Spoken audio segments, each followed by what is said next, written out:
दोस्तों, नीतू नाम की एक छोटी सी लड़की थी। उसकी उम्र मात्र 10 साल थी। शहर के एक छोटे से मोहल्ले में वह एक पुराने हवेली जैसे मकान में अपनी मां दुलारी के साथ रहती थी। कानपुर में आज से करीब 30 साल पहले दुलारी की शादी हुई थी।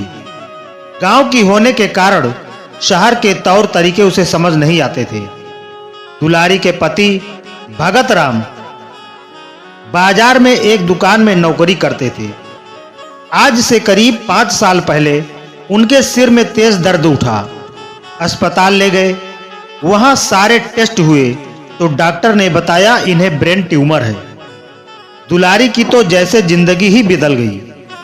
घर में रहने वाली देहाती लड़की जिसे बाहर का कुछ पता नहीं था, उसके सिर पर पूरी गृहस्थी का बोझ आ गया। साथ ही पति के इलाज के लिए पैसों का इंतजाम भी करना था। दुलारी ने किसी तरह हिम्मत करके घर से बाहर जाकर काम ढूंढा। 1-2 घरों में उसे साफ सफाई और खाना बनाने का काम मिल गया। दुलारी सुबह जल्दी से खाना बनाकर और नीतू को भगत जी के पास छोड़कर काम पर निकल जाती थी। घरों में काम करके दोपहर को वह घर आती और पति और बच्ची को खाना खिलाकर जल्दी जल्दी 2 निवाले खाकर वापस शाम के काम के लिए चली जाती थी। इसी बीच भगत जी की तबीयत बिगड़ती चली जा रही थी। एक दिन जब दुलारी अस्पताल में भगत जी के पास बैठी तो उन्होंने कहा, दुलारी, मुझे लगता है मेरे जाने का समय आ गया। तू नीतू का ध्यान रखना और जिस हवेली में हम रहते हैं वो मेरे पिताजी के नाम थी। कभी भी उसे मत छोड़ना। बहुत मजबूरी हो तभी मकान बेचने के बारे में सोचना। नीतू को उन्होंने बहुत प्यार किया। दुलारी बिना कुछ बोले बस रोए जा रही थी। अगले दिन सुबह भगत जी चल बसे। दुलारी को कुछ समझ नहीं आ रहा था। तब आस पड़ोस के कुछ लोगों ने उनका अंतिम संस्कार करवाया। किसी तरह 13वीं की गई। 13वीं के 2 दिन बाद ही भगत जी के रिश्तेदार मकान पर हिस्से का दावा करने लगे। लेकिन इन 13 दिनों में और भगत जी के आखिरी शब्दों ने दुलारी को मजबूत कर दिया। दुलारी सारी बात सुनकर सबके सामने आकर खड़ी हो गई और बोली, यह हवेली मेरे ससुर जी के नाम थी और मेरे पति उनके इकलौते बेटे थे। इस पर अब मेरा और मेरी बेटी का हक है। आप सब लोग चले जाइए यहां से। दुलारी की बात सुनकर जो रिश्तेदार उसे सीधा समझकर हवेली लेना चाहते थे, चुपचाप वापस लौट गए। दुलारी सुबह ही नीतू को लेकर काम पर निकल जाती और शाम तक काम करके घर लौट आती। वह सारी जिम्मेदारी संभाल रही थी। उसका एक ही मकसद रह गया था, नीतू को पढ़ा लिखा कर काबिल बनाना। कुछ दिन बाद दुलारी पैसे इकट्ठे करके नीतू का एक स्कूल में दाखिला करा दिया। धीरे धीरे समय बीत रहा था। आज नीतू 10 साल की हो गई थी।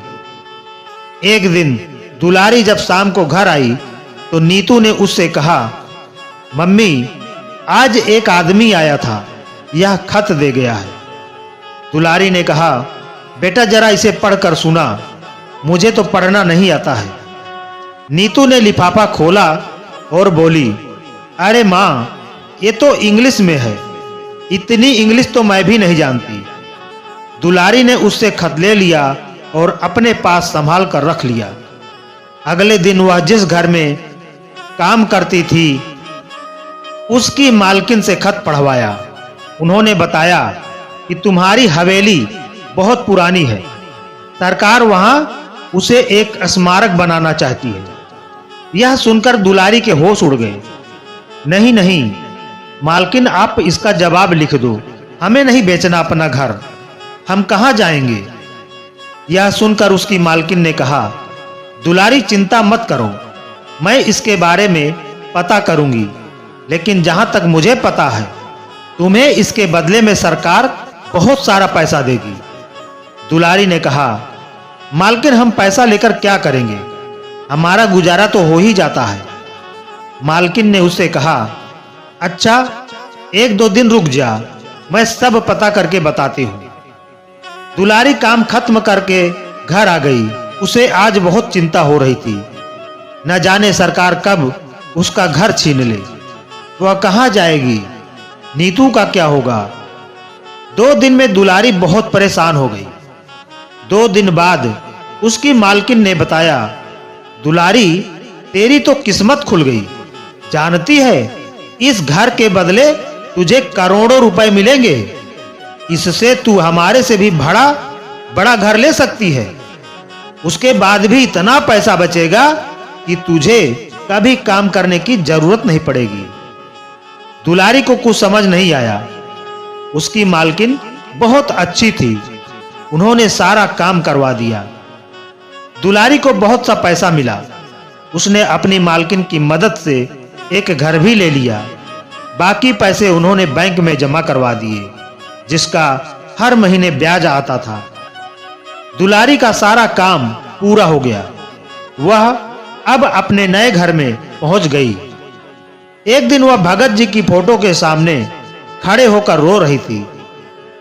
नीतू के पूछने पर उसने बताया कि देख बेटी, तेरे पिता के साथ मैं केवल 5 साल रही, लेकिन उन्होंने आखिरी वक्त में अपनी सूझबूझ से मुझे मकान के लिए डटे रहने को कहा, जिससे आज हम यहां तक पहुंच पाए। अपने आखिरी समय में भी उन्होंने केवल हमारे बारे में सोचा। उस समय मैं कुछ नहीं जानती थी। हमारी हवेली पर तो रिश्तेदार ही कब्जा कर लेते। यह सुनकर नीतू की आंखों से भी आंसू बहने लगे। वह बोली, काश आज पापा जिंदा होते तो कितने खुश होते। यह सुनकर दुलारी ने कहा, बेटी वो तो अपना काम कर गए, मैंने भी उनका कहना मानकर हवेली को बचा लिया। बस अब उनकी एक और आखिरी इच्छा थी, वो तुझे पूरी करनी है। वो चाहते थे कि उनकी बेटी बहुत लायक बन जाए। नीतू ने कहा, माँ तुम चिंता मत करो, मैं एक दिन जरूर पापा का नाम रोशन करूंगी। दुलारी अब भी सभी घरों में काम करती थी। उसने नीतू का दाखिला एक बड़े स्कूल में करा दिया और अच्छी सी ट्यूशन भी लगवा दी थी। नीतू पढ़ाई करते हुए एक दिन IAS ऑफिसर बन गई। वह उस दिन घर आई और बोली, माँ देखो पापा का सपना पूरा हो गया, तुम्हारी बेटी कलेक्टर बन गई। माँ अब तुम्हें काम पर जाने की कोई जरूरत नहीं है, अब आप आराम करो। वैसे भी हमारे पास पैसे की कोई कमी नहीं है। दुलारी बहुत खुश हुई। बेटी आज तूने अपने पिता की आखिरी इच्छा भी पूरी कर दी। जानती है पैसों की जरूरत तो बहुत पहले खत्म हो गई थी, लेकिन मैं काम इसलिए करती थी, जिस काम से तेरा पालन पोषण हुआ उस काम की मैं बहुत इज्जत करती हूं। दुलारी और नीतू दोनों भगत जी की फोटो के सामने खड़ी थी।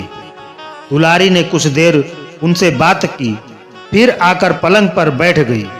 वह बोली, बस बेटी अब मेरा काम पूरा हो गया, अब मुझे मुक्ति मिल जाएगी। यह कहकर दुलारी एक ओर लुढ़क गई। नीतू ने भागकर उसे उठाया, लेकिन वह अब कहां, वह तो मुक्त हो चुकी थी। नीतू रोते रोते यही सोच रही थी, आखिर मेरी मां ने क्यों कभी सुख नहीं उठा पाया। आज अब उनके सुख उठाने का समय आया तो भगवान ने उन्हें अपने पास बुला लिया। एक मोर की विष्णु भक्ति। कनकपुर गांव में भगवान विष्णु का एक मंदिर था। उस मंदिर के आगे एक सुंदर व काफी बड़ा बाग था। वहीं एक छोटी सी कुटिया में बाग का मालिक जीतो अपनी पत्नी रामा के साथ रहता था। जीतो सारे दिन बाग की देखभाल करता, पेड़ों को पानी देता। रामा घर का काम करती थी। घर का काम समाप्त होने के बाद वह अपनी कुटिया में तो कभी मंदिर में जाकर भगवान विष्णु के भजन गाया करती थी। एक दिन वह अपनी कुटिया के बाहर एक पेड़ के नीचे बैठी भजन गा रही थी। तभी उसे एक मोर दिखाई दिया। वह रामा के आसपास घूम रहा था और अपने पंख फैलाकर नाच रहा था। रामा ने मोर को नाचता देखा तो उसे बहुत अच्छा लगा। जब तक वह भजन गाती रही, मोर वहीं घूमता रहा। उसके बाद वह कहीं चला गया। शाम को रामा ने जीतो को मोर के बारे में बताया तो उसने कहा, मैंने तो कोई मोर नहीं देखा। अगले दिन भी जब रामा भजन गाने बैठी तो वह मोर आ गया और भजन सुनकर नाचता रहा, फिर चला गया। रामा भजन समाप्त होने पर उसे ढूंढती रही, लेकिन वह मोर कहीं नजर नहीं आया। अगले दिन रामा मंदिर गई और मंदिर के पुजारी से मोर के बारे में पूछा। पुजारी ने कहा, बेटी, मैंने तो कोई मोर नहीं देखा, हो सकता है पास के जंगल से आया हो। तब रामा ने कहा, लेकिन बाबा, मैं जब भजन गाती हूं वह तभी आता है और जैसे ही भजन पूरा हो जाता है वह चला जाता है, उसके बाद कहीं नजर नहीं आता। तब पुजारी बाबा ने कहा, बेटी, वह कोई साधु या संत होगा जिसका जन्म मोर के रूप में हुआ है। वह जब भी भगवान श्री विष्णु के भजन सुनता है तो वह झूमने लगता है। इसी तरह कुछ दिन बीत गए। वह मोर एक दिन भजन सुनने आने लगा था। एक दिन रामा ने जीतो से कहा, वह मोर हर दिन भजन सुनने आता है, मुझे कुछ समझ नहीं आ रहा। तब जीतो ने कहा, अरे बाघ है, पक्षी उड़ते उड़ते आ जाते हैं, ऐसे ही मोर आ जाता होगा। तुझे लगता है वह तेरा भजन सुनने आता है, हो सकता है वह खाने की तलाश में आता हो। अगले दिन जब वह मोर आया तो रामा ने बीच में ही भजन गाना बंद कर दिया और मोर के सामने जाकर बैठ गई। उसे देखकर मोर जाने लगा। तब रामा ने कहा, हे पक्षीराज मयूर, तुम साधारण मयूर नहीं हो, मैं तुम्हारे बारे में जानना चाहती हूं, तुम कौन हो? यह सुनकर मोर रोने लगा। उसने इंसान की आवाज में कहा, माता, मैं पिछले जन्म में एक शिकारी था। जंगल से मोर पकड़कर उनके पंख निकालकर बाजार में बेचा करता था। एक बार जंगल में मैंने एक मोर पकड़ा। उसके पंख निकालने के कारण वह घायल हो गया और मरने लगा। तब उसने मुझसे कहा, हे दुष्ट शिकारी, तूने धन के लालच में न जाने कितने मोरों को मारा होगा। हमारे पंख निकालने के कारण जो कष्ट हमें होता है वह तू कभी नहीं समझ सकता। इसलिए मैं तुझे श्राप देता हूं कि अगले जन्म में तू मोर बने और तुझे भी इसी प्रकार कष्ट हो। यह कहकर वह रोने लगा। तब रामा ने पूछा, तुमने जो किया उसकी सजा तो तुम्हें मिल रही है, लेकिन तुम इंसान की तरह कैसे बोल लेते हो और इस श्राप से तुम्हें कैसे मुक्ति मिल सकती है? तब उस मोर ने कहा, आज जब कोई मेरे पंख निकालता है तो मुझे बहुत दर्द होता है, लेकिन इन कष्टों को सहते हुए जब से मेरा जन्म हुआ है मैंने श्री हरि विष्णु नाम का जाप शुरू कर दिया। इस जाप के कारण मेरे कष्ट कम हो गए। आपको भजन गाता देखकर मेरा मन नाचने को बेचैन हो जाता है। भगवान श्री हरि विष्णु की मुझ पर बहुत कृपा है। मैं कभी भी अपना रूप बदल सकता हूं। यह कहकर वह सुंदर लड़के के रूप में प्रकट हो जाता है। उसे देखकर रामा बहुत खुश होती है और पूछती है, किंतु तुम किसी और को क्यों नहीं दिखाई देते?